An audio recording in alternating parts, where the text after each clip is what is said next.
Good morning. I'm Pastor Roger Griffith with the Rock Assembly of God, and I want to welcome you this morning to our online service. This is Pentecost Sunday, but that's not what most people are thinking about today, so that's not what I'm going to talk about. I am going to preach this morning about rioting, looting, and anarchy, because that's what's going on across our nation today, last night, and probably tonight. Actually, the last 5 nights. So, last night there were riots in almost every major city in the United States.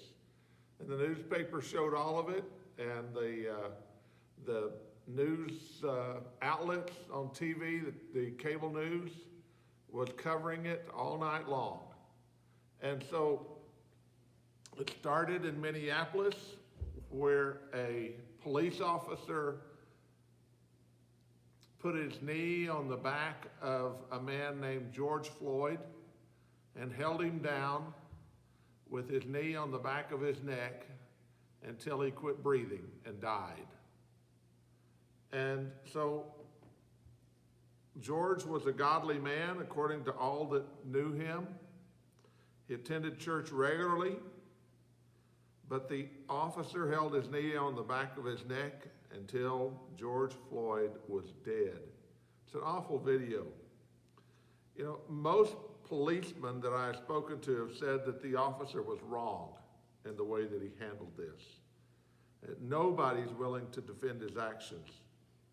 They say he went against his training and against his proper procedures, and he was just simply wrong.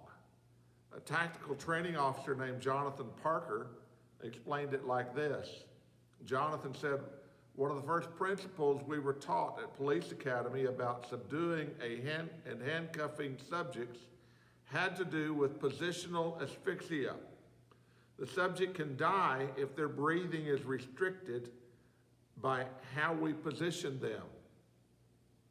You do not handcuff a man on his stomach, then put weight on his neck or on his back. It can kill him. You get the subject in cuffs, and then you get them off of their stomach as soon as possible. Jonathan went on to say, roll him on his side, set him up, stand him up, but don't leave him on his stomach. You may have to take him back down if he's fighting, but you never put your knee on their neck, and you never put your weight on their back. If you do, they can't breathe. He said, we're taught sometimes to position our knee across the shoulder blade to gain control with certain techniques, but then you get them in cuffs and you get them off of their stomach immediately. Jonathan went on to talk about Proverbs chapter 18:13, where it says, it is foolish to spout off before hearing the facts. But he said, this is not one of those cases.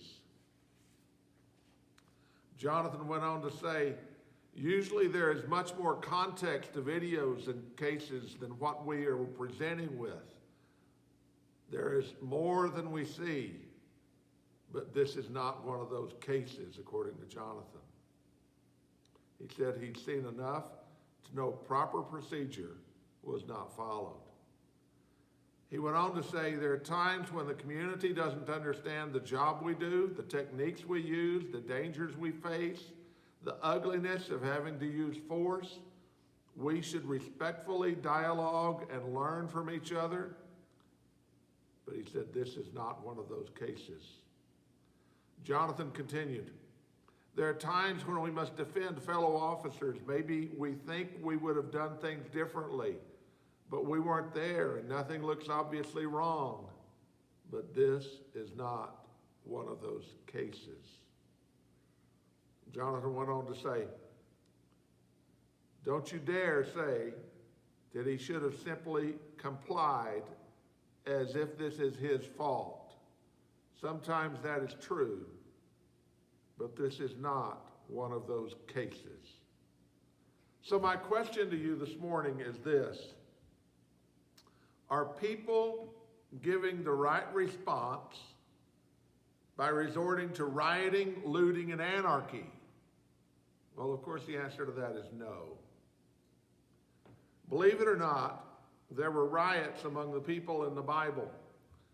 There are at least 18 different riots that are mentioned throughout the Bible.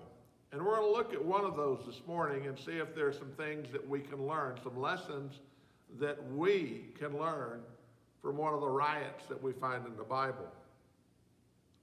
In Numbers chapter 11, verse 4 through 6, and I'm reading from the English Standard Version, the ESV.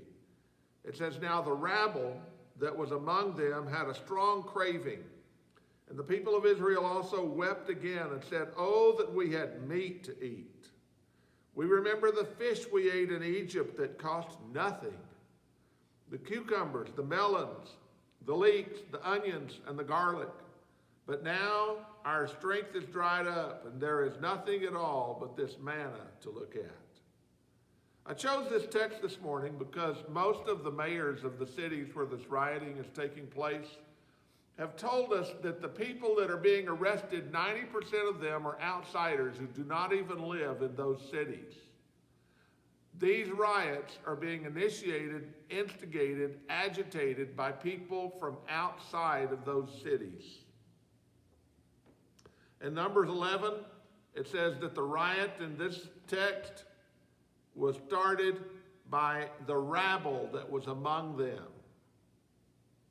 That is a reference to either the worst of the Israelites or, more likely, the non-Israelites that were traveling with them.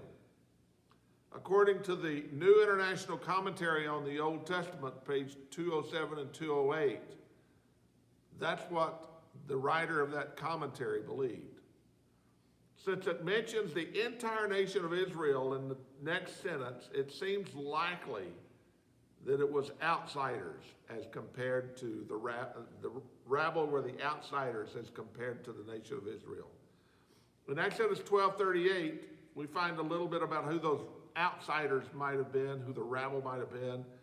It tells us when the Israelites left Egypt, many other people went up with them, as well as large droves of livestock, both flocks and herds.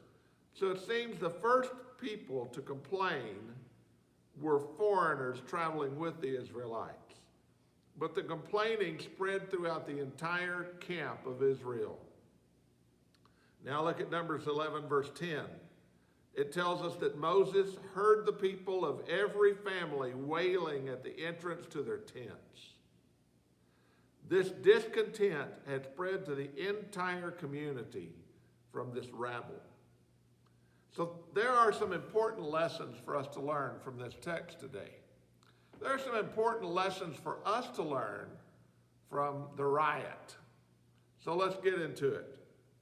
Point number one is be careful who you allow to influence you. We should be careful who we allow to influence us. The rabble that was among them, it says, were the first ones to start a riot. Then it spread to the rest of the camp. Matthew Henry's commentary says, a few factious, discontented, ill-natured people may do a great deal of mischief even in the best societies if great care is not taken to reject them. The rabble were the diseased sheep among the Israelites. The rabble was the leaven that would spread throughout the entire nation of the Israelites. The Bible often warns us against allowing others to lead us into evil. Well, that's what happened here. Others led them into evil. 1 Corinthians 15:33 says, do not be misled. Bad company corrupts good character. Galatians 5:7 through 10 says, you did run well. Who did hinder you that you should not obey the truth? This persuasion cometh not of him that calleth you. A little leaven leaveneth the whole lump. I have confidence in you through the Lord, says Paul, that you will be none otherwise minded. But he that troubleth you shall bear his judgment, whosoever he be. I wanted you to pay special attention to verse 9, where it says, a little leaven leavens the whole lump.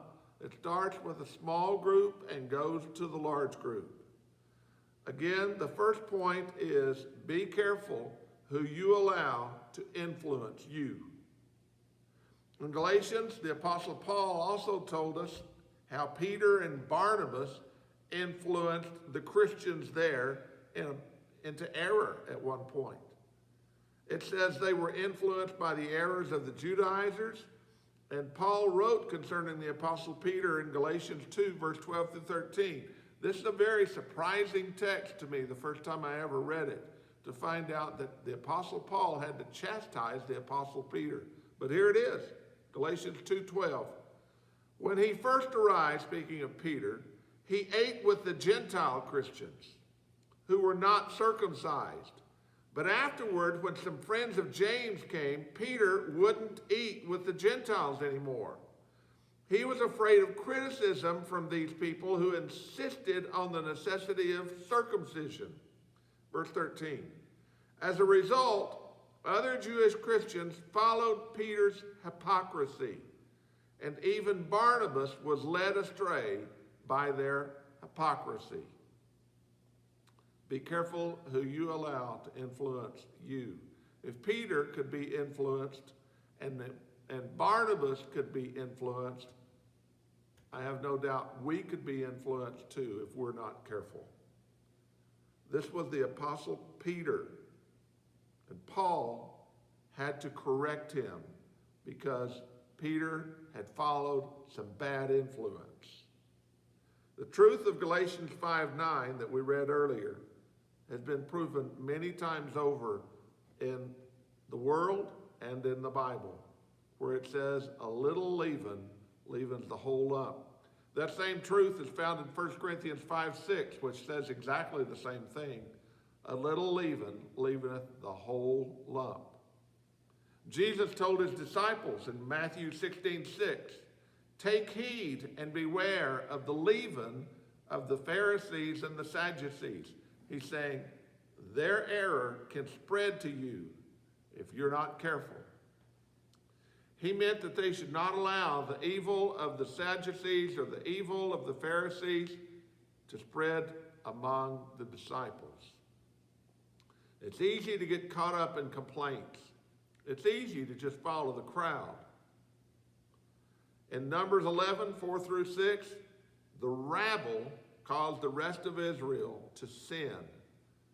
And in these riots across America, it is reported that outsiders are stirring up people, and 90% of those that are arrested at these riots across America, 90% of those arrested are from out of town. They're only in town to cause trouble. They instigate, agitate, initiate the trouble, and others get involved. And so I want to ask you to be careful who you allow to influence you. I want to ask you not to allow others to influence you to do evil. When I was a teenager, before I got saved, I had a certain friend that I would hang out with from time to time. He lived in Odessa and I lived in Goldsmith, but there were times that our parents would allow us to get together.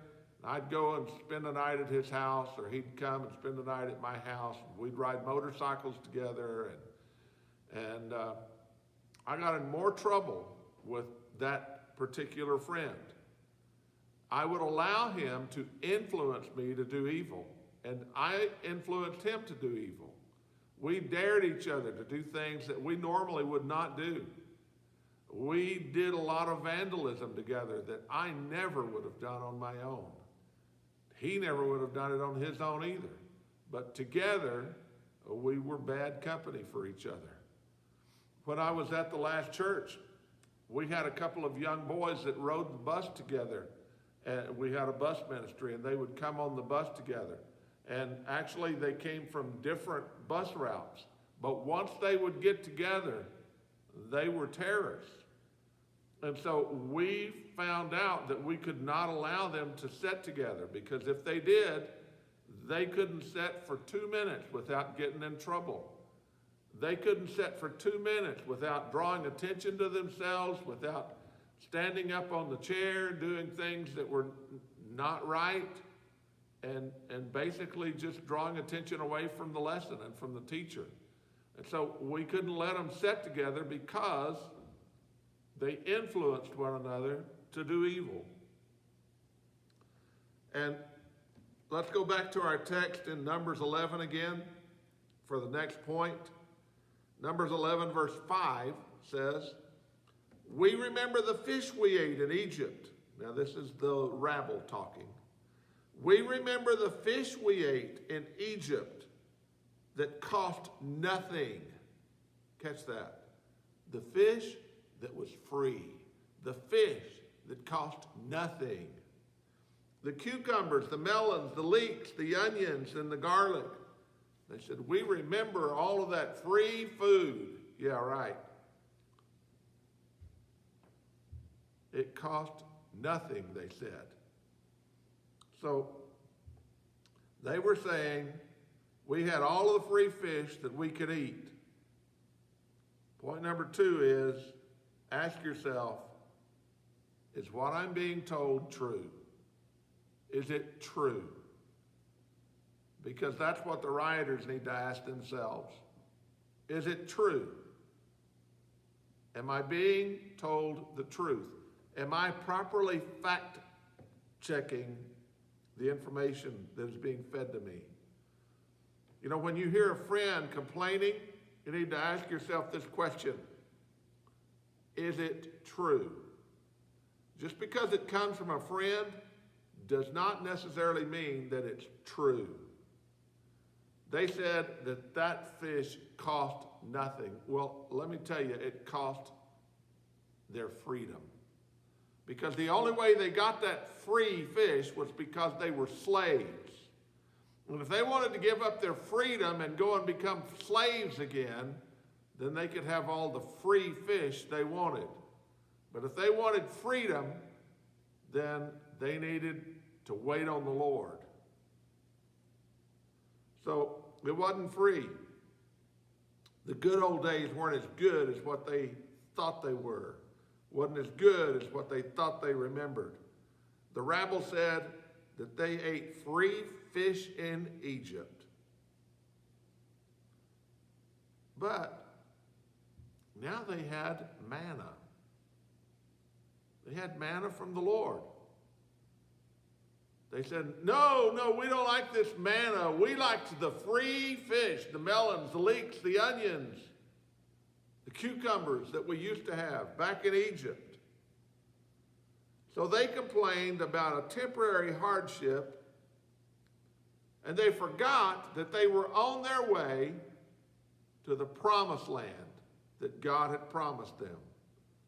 So, was free fish worth giving up everything? Worth giving up their freedom? They needed to fact check what was being told to them. It wasn't free at all. Over the last few days, I've seen numerous reporters try to talk to these protesters who are rioting across America. And as they've walked up to them and asked them a few questions, the rioters don't seem to know what they're up to. They don't give decent answers to what they're trying to accomplish. So, some rioters were destroying a store in Denver, Colorado, and somebody asked one of them, "Why are you doing this?" And he said, "Because they killed George Floyd back in Minneapolis, Minnesota." And so they asked him, "Well, how is it going to fix that right by destroying a store in Denver, Colorado? How's it going to affect anybody in Minneapolis by destroying a store in Denver, Colorado?" Well, what it all boiled down to was they had no answers for that. They just knew that they'd been told that this was the thing to do, and so they were going to do it. One of the rioters looked at a National Guard, a member of the National Guard that was there helping the police, and he said, "Why don't you just go home?" And this National Guard said, "I am home. I live 4 blocks from here. Why don't you go home?" The rioters are destroying the city infrastructure.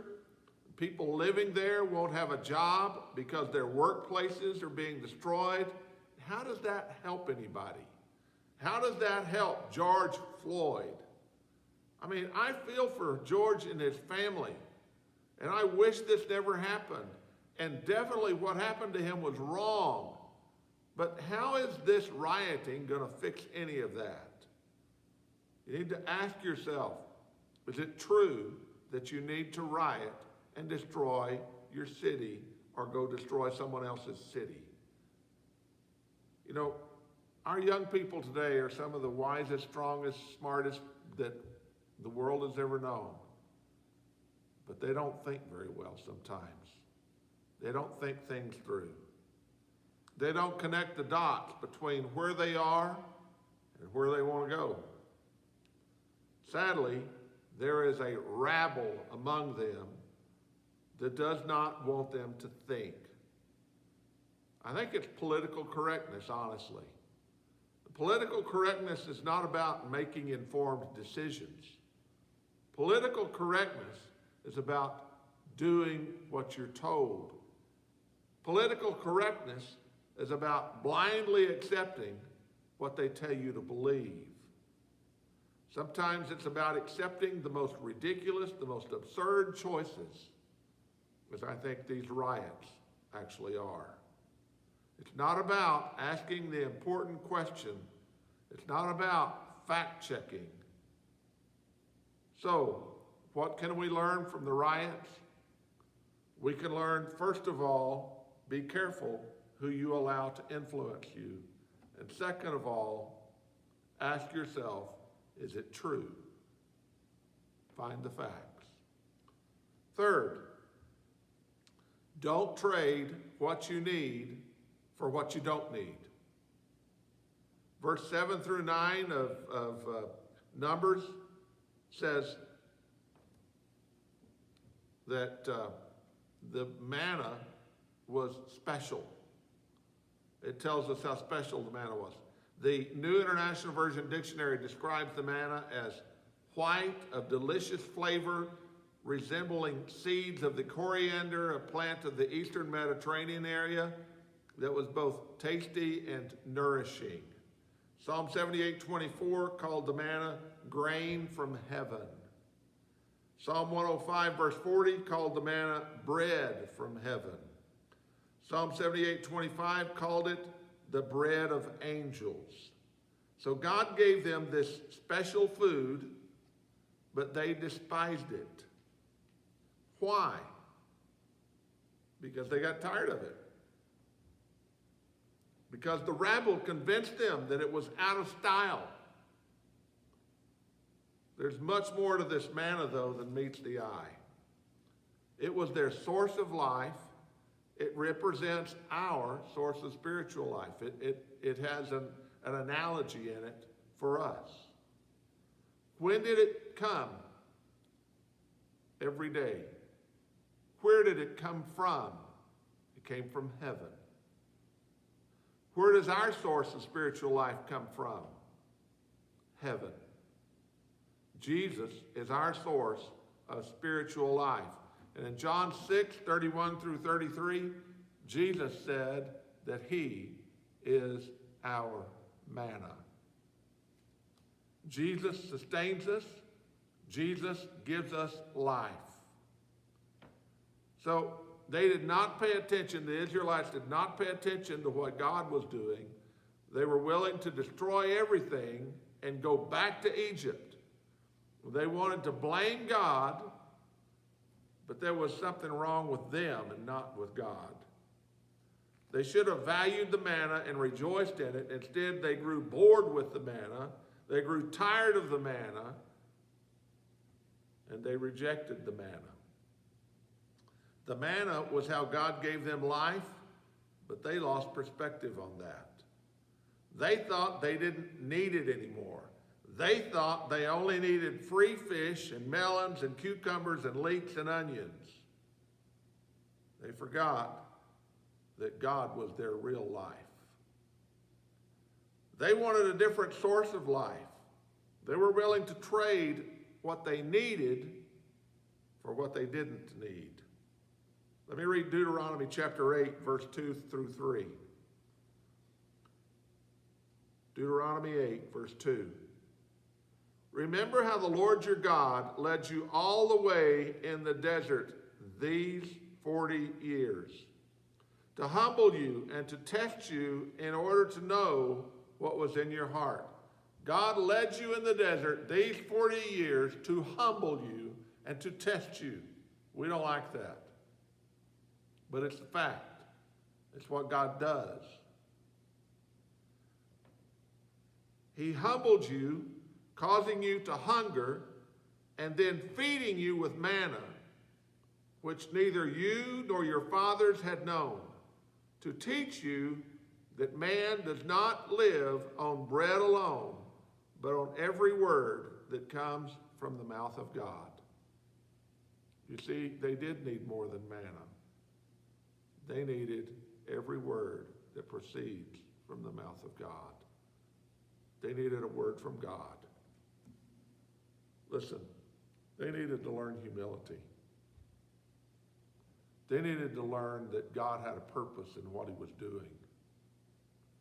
And humility is a difficult lesson to learn.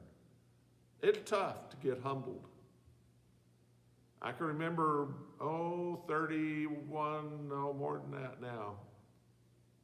40 years ago. My wife and I went to Socorro, New Mexico. And there were 3 young boys in that church, college boys. And one of them left the second Sunday we were there, so we were down to just 2. And by the time we left that church, there were over 200 people attending faithfully in that little community in that church. God did miracles that blessed our socks off. And so, about 5 years ago, I heard that the church in Sterling was open and that there were only 13 people in this church. And so I was anxious to come here, and I was anxious to see God do it again. But I thought that I would come here, and because I was here, God would do it again. Well, I found out God doesn't work that way, because we've been here for almost 5 years, and we have around 30 people that faithfully come to this church. It's not what I expected. It's been a humbling experience for me. But you know what? I trust God anyway. I have realized that God's called me to pastor, and I will be a pastor, and I will do what he leads me to do. I will go where he leads me to go, even if it's not what I expect him to do. I'll be faithful. So I realized that the church back in Socorro, the reason it grew was not because of Roger Griffith. It was because of God. And that's all. I had to learn a lesson in humility. We raised 4 daughters. And our 4 daughters have all done exceptionally well. The thing that I'm most happy about is that they all still love the Lord. They all go to church. They're all faithful in serving God. That's the thing that thrills me the most. But there's more to the story. You see, my oldest daughter is a water epidemiologist. My second daughter is a school teacher. My third daughter is an attorney. And my youngest daughter is a medical doctor. I was in court one day and waiting to be chosen or selected for jury duty. And they were down to the final selection. They had gotten down to where there was just a few of us left. And so the prosecuting attorney asked me about my family, and I told him what I just told you. And he said, "We don't need you." He thought I was a liar because I told him what I just said about my family. So he didn't want a liar on the jury. And I can't blame him for that, but if he'd have checked the record, he'd have found out that I wasn't lying, because my daughters did turn out very well.